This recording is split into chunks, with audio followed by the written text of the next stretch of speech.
Perfecto. Me encanta que todas las presentaciones anteriores han sido muy positivas, compartiendo casos de éxito. Como consultora SEO, desgraciadamente, yo veo un poco las diferentes caras, ¿no? de los procesos, ¿no? Los éxitos, por supuesto, pero también muchos fracasos, muchos problemas que se intentan, por supuesto, mitigar, cambiar después de ciertas iteraciones, vamos a decirlo así, o de ciertos proyectos. Sin embargo, siempre, desgraciadamente, suelo encontrar escenarios que son muy frecuentes y que terminan afectando de forma negativa a ciertos tipos de sitios, sobre todo. Por ejemplo, los sitios web de e-commerce, que comparten ciertas características que los hacen ser quizá un poco más difíciles de optimizar. El día de hoy me gustaría compartir con vosotros algunos de estos casos de horror o de terror, por decirlo así, que me suelo encontrar, sobre todo cuando son sitios bastante grandes, ¿no? Por un lado, yo quiero comenzar con algo que yo creo que debería de ser obvio al día de hoy, ¿no?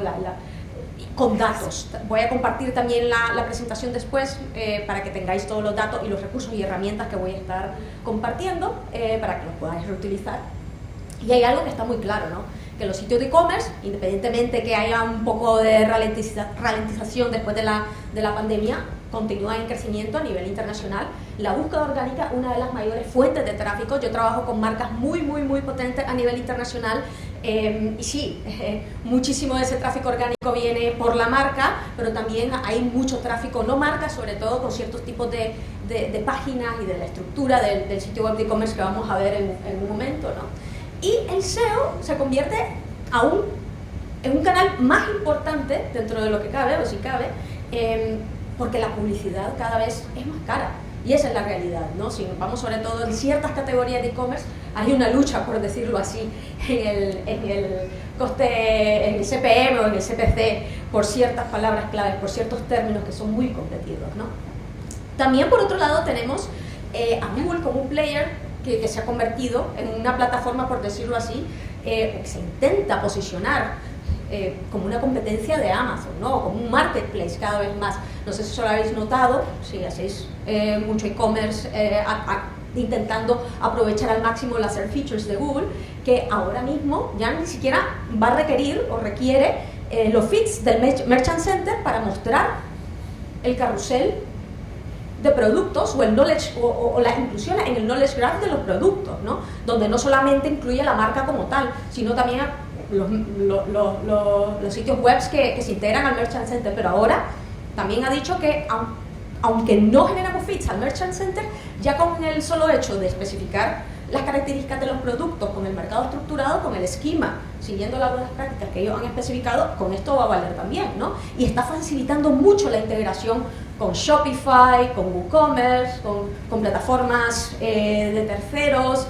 Es más, también las plataformas de terceros como Shopify de forma nativa, o muchas herramientas, por ejemplo Yoast, que se enfocaba mucho a WordPress, también está sacando nuevas funcionalidades para integrarse con Shopify, para integrarse con más plataformas, para poder ofrecer todas estas funcionalidades a los sitios web de e-commerce y que evitar, por decirlo así, que las buenas prácticas SEO sean tan difíciles, ¿no? Entonces vamos a pensar, vale, pues genial, el SEO debería de ser muchísimo más fácil para los sitios web de e-commerce, pero no es cierto. Yo hice una encuesta hace unos meses por Twitter y preguntaba, ¿no? En inglés para el público internacional, oye, ¿es ahora más fácil o más difícil hacer SEO para e-commerce con todas estas funcionalidades que se están ofreciendo por todos lados, ¿no? Y la realidad es que no, es más difícil ahora que antes. Y lo cierto es que tenemos, bueno, es cierto, muchas más funcionalidades, más herramientas, etcétera, pero las características de los sitios web de e-commerce, cada vez la competencia, obviamente, que es más madura, pues lo hace ser un proceso que no es necesariamente fácil, ¿no? Existen ciertas, sobre todo ciertas configuraciones que suelen irse de las manos en los procesos SEO. Y esas son estos casos, estos escenarios, los que yo quiero compartir con vosotros, ¿no? Porque pueden generar caídas muy peligrosas, a nadie les importa, a nadie les interesa, estas páginas que se están rastreando y se están indexando y no deberían, no pasa nada, si aún así estamos creciendo. Y fijaros, esta web líder del sector que a pesar de ello sigue creciendo, sí, todo va bien hasta que por algún escenario o alguna razón Google termina rastreándolo, lo termina indexando y hay caídas en picado, ¿no? Y es una pena que por no mitigar problemas que podrían haber sido solventados o evitados desde antes, terminamos perdiendo toda esa inversión que se haya hecho hasta el momento, ¿no? Así que vamos a ver cuáles son estos escenarios y cómo se pueden evitar. El primero, parece mentira, pero esto todavía sigue siendo común y en sitios muy potentes. Los resultados de búsquedas internas que canibalizan a las categorías, las facetas, a esas páginas de listados de productos que sí queremos optimizar, ¿no? Y esto puede hacer que terminemos posicionándonos, y esto es un ejemplo bonito para una palabra clave que no es necesariamente negativa, pero he visto muchos sitios web de e-commerce que terminan posicionándose para términos de spam, términos que no son para nada relevantes a sus productos, ¿no? Entonces, al fin y al cabo, esto va a generar que cuando Google se dé cuenta que existe una cantidad de contenido de calidad pobre, que no es relevante, que no es del área del sitio, lo va a terminar en alguna de los updates, uno de sus core updates, eliminando las posiciones, y ese tráfico que en algún momento pues, te beneficiaba y decía prefiero no bloquearlo, prefiero evitar la no indexación, pues lo vamos a perder de todas formas, ¿no? O si en algún momento esto no pasa y sigue saliéndote con la tuya, por decirlo así, lo cierto es que este tipo de URLs nunca se van a posicionar tan bien como tu taxonomía, tus categorías, tus facetas, tus páginas que realmente tienen enlazado interno, en las que controla bien el número de productos que listas, etcétera, etcétera. Estas páginas de resultados internos no suelen controlarse, por decirlo así, a nivel de calidad, y no se cuidan tanto a nivel de calidad, y no se enlazan internamente tampoco. Entonces, es una historia de roseo que debería de evitarse, y que normalmente ocurre cuando pasamos de no indexar, de añadir un MetaRobots no index a todas esas páginas que se generan cuando el usuario hace búsquedas internas en nuestra web, ¿no? Muchos creen que simplemente bloqueando estas páginas con el robot.txt no va a pasar nada, pero no, Google ya ha aclarado muchas veces que una cosa es el rastreo, otra cosa es la indexación, son fases distintas del proceso, y que, bueno, muchas webs ni siquiera se molestan en bloquear estas páginas, ¿no? Y esa es la realidad. Y se generan estos problemas, ¿no? Duplicaciones de páginas, de listados, nuestras categorías versus todas estas páginas que se van generando de forma automática, que terminan canibalizando los resultados. Si vemos que muchas veces una vez estamos posicionando con una URL para este término muy importante, otra vez al día siguiente con la otra, al día siguiente con la otra, y es porque no estamos controlando qué tipo de páginas terminamos optimizando para cada uno de ellos. Y sí, no os sintáis mal si en algún momento es algo que, bueno, habéis pasado de ello porque no es algo que esté generando problema, pero sí hay que mitigarlo, ¿no? Y la forma correcta de hacerlo, bueno, no hay solo una solución, como suele ocurrir con el SEO, sino hay varias alternativas. Una de las alternativas es canonicalizar a las URLs de categorías, subcategorías, facetas, pero esto hay que hacerlo bien, hay que configurarlo bien, porque si no, si os fijáis en esta web aquí, yo comencé a generar URLs de pruebas y me canonicalizaba una que yo me había inventado, ¿no? Es decir, hay que hacerlo bien, hay que configurar bien el sistema para que esto no ocurra. También hay que apuntar a páginas alternativas que realmente sean las relevantes. Si es mi categoría de zapatos, o es mi categoría de botas de otoño, de invierno, pues hay que realmente apuntar hacia la página canónica de ese tipo de categoría, de ese tipo de faceta, no la homepage, por ejemplo, que era lo que ocurría en este caso, ¿no? También se puede redirigir con redirecciones 301 a la categoría o a la faceta relevante, que eso es lo que suelen también hacer otros sitios. Vamos, estás haciendo una búsqueda de muebles, pues vale, pues esa página interna de búsqueda no se genera, sino que te redirige a la categoría relevante, y así no estoy generando todas estas URLs de forma innecesaria. También existen plataformas como Shopify que se pueden configurar para no generar URLs de búsquedas internas, sino nuevamente sugerir al usuario directamente la categoría relevante, y así nos evitamos la generación de todas estas URLs de forma innecesaria, ¿no? Aquí lo importante es hacer estas configuraciones siguiendo las buenas prácticas y monitorizar. Monitorizar para ver, vale, ¿realmente se está redirigiendo el usuario al sitio deseado o existe algún escenario que no hemos previsto? ¿Cuáles son aquellos términos que se van generando? Y lo podemos hacer a través del propio Analytics, ¿no? Que para los cuales todavía no tengo una faceta o no tengo una categoría o subcategoría que puedo optimizar y que ahora mismo están generándose con una página de resultados internos, ¿no? Entonces hay muchas maneras, como podéis ver, de mitigar este tipo de problemas. Lo importante es no dejarlo pasar porque nos está generando tráfico, lo cual aún el día de hoy suele suceder, ¿no? Otro escenario, no indexar subcategorías y facetas con potencial de búsqueda. Aquí hay algo, ¿no?, que a nosotros nos gusta simplificar, y es normal al inicio, ¿no? Intentar simplificar la indexación para evitar problemas, ¿no? Vale, muchas tiendas online lo que dicen es que, mira, todas mis páginas de colores o todas mis páginas de tamaños de productos, no indéxalas, para que no me generen contenido pobre o duplicación de contenido, porque tienen muy poquitos productos, y ya está. O cualquier faceta de segundo nivel no indexada o canonicalizada a la categoría padre, y ya está. Y nos quitamos ese problema de encima. El problema es que este tipo de reglas de dedo, por decirlo así, no toman en cuenta el comportamiento del usuario que suelen tener con ciertos productos, muchas veces que son de nicho, muy específicos. Por ejemplo, la búsqueda de anillos de compromiso o anillos de boda, de oro, de plata, de platino, etcétera, etcétera, tienen muchas veces más búsquedas que el término anillo genérico o anillo de boda. Entonces sí que es muy importante no decir, vale, pues todo lo que sea de plata, de oro, de tal, se nos indexa para evitar ese problema de duplicación, y solo se indexa la categoría principal o la categoría padre. El problema es que se termina canonicalizando y no podemos llegar a posicionar para esos términos tan potentes que nos pueden generar muchísimo tráfico muy cualificado comercial de no marca. Otros tipos de sitios hasta bloquean el rastreo de todo este tipo de características. Colores de zapatos, fuera, que no se rastreen. O tamaños de zapatos, vale, que no se rastreen. No, ya están las categorías principales para ellos, o las facetas principales. Pues es un problema, ¿no? Otros también hasta ofuscan estos enlaces también. Entonces no hay forma de rastrearlos tampoco. Entonces hay que tener mucho cuidado y ser consistente, porque las páginas de categorías, las páginas de búsquedas, son las que atacan a muchos términos que sí pueden llegar a ser de long tail, pero que tienen mucho potencial a nivel comercial, porque son términos que están en la fase de consideración del funnel de búsqueda, del funnel de ventas.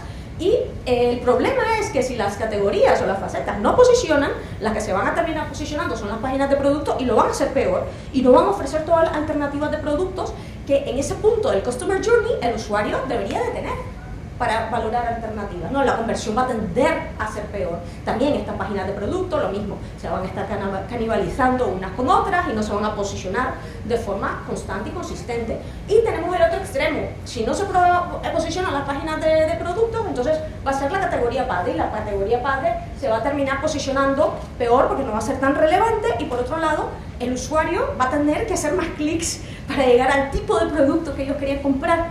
La conversión va a tender a ser peor. Entonces, aquí es encontrar el punto de equilibrio, ¿no? ¿Y cómo decidimos que vamos a indexar? ¿O qué categorías, subcategorías, facetas valen la pena indexar? Es una cuestión de oferta-demanda. ¿Tenemos suficiente demanda para este tipo de características de productos? Sí, mira, nosotros identificamos que cualquier cosa que tenga más de 100 búsquedas al mes compensa indexar, porque el trabajo de optimización que hay detrás de ese tipo de páginas va a compensar de aquí a 6 meses o de aquí a un año ese trabajo de optimización.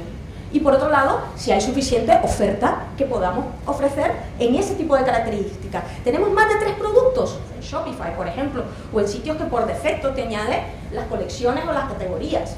Cuando un producto está agotado, pues hay que eliminarlo de los listados, XML, signups y feeds. Sin embargo, si es algo que un out of stock, un fuera de stock temporal, no es necesario eliminarlo, no es necesario mostrar un 404 o redirigirlo, dejarlo indexado y simplemente decir, este producto está temporalmente fuera de stock, podéis registrarlo aquí para poder recibir alertas cuando el producto vuelva a estar en stock también, sea una buena experiencia de usuario, y se recomiendan productos similares.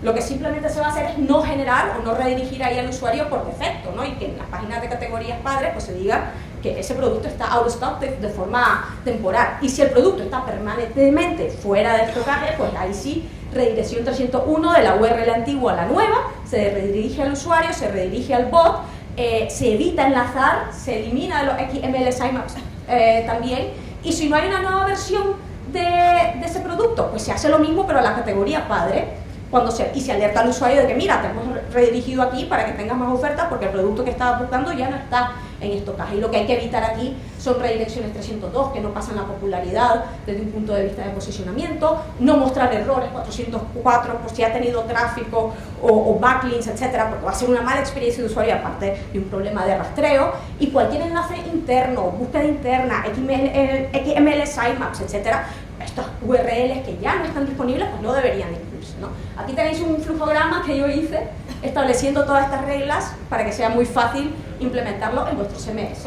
Y como podéis ver, existen herramientas, rastreadores en tiempo real, ahora como Content King, que se pueden configurar para estar monitorizando cada vez que se cambie el estatus de estas URLs e identificar problemas en tiempo real prácticamente, ¿no? Entonces aquí la cuestión está en estar identificando oportunidades y mitigando estos errores para poder, bueno, realmente aprovechar al máximo las páginas de errores.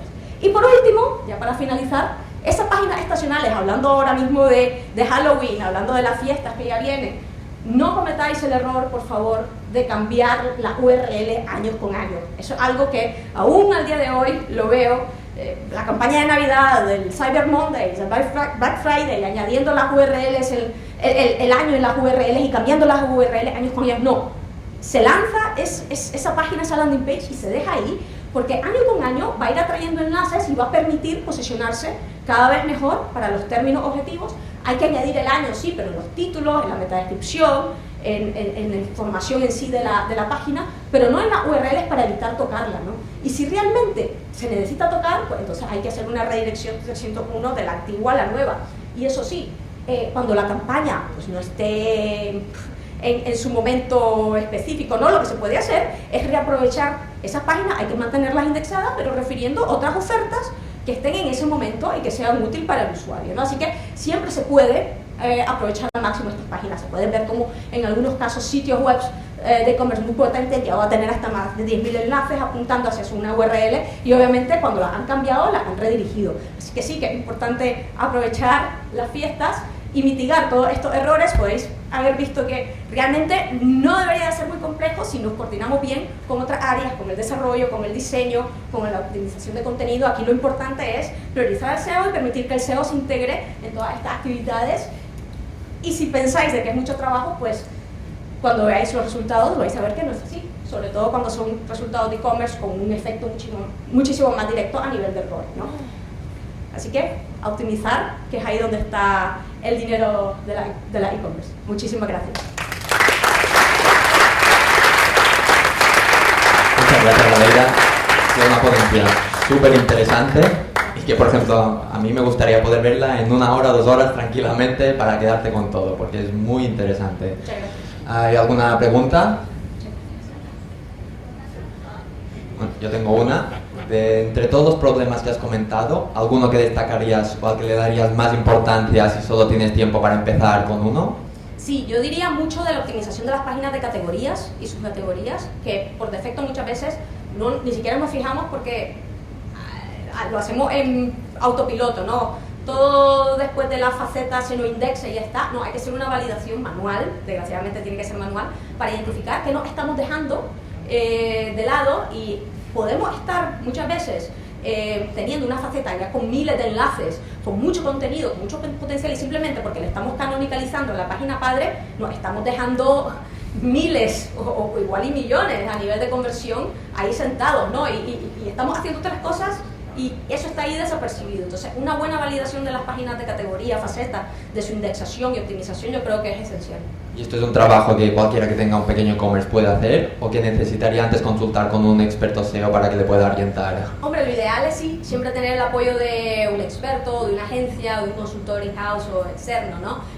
Pero si eso no es posible, existen muchas herramientas como SEMrush, por ejemplo, o Sistrix, que facilita muchísimo el obtener el volumen de búsqueda para cada tipo de palabras clave y en base a eso se puede, bueno, utilizar las reglas que compartí aquí del flujograma para identificar si hay potencial o no y cambiar el MetaRobots, que eso sí se puede hacer ahora fácilmente con Yoast, con cualquiera de las herramientas que ofrecen también las plataformas de e-commerce. Perfecto, pues muchas gracias. Ya lo Gracias. sabéis, todos Gracias. que tengáis un e-commerce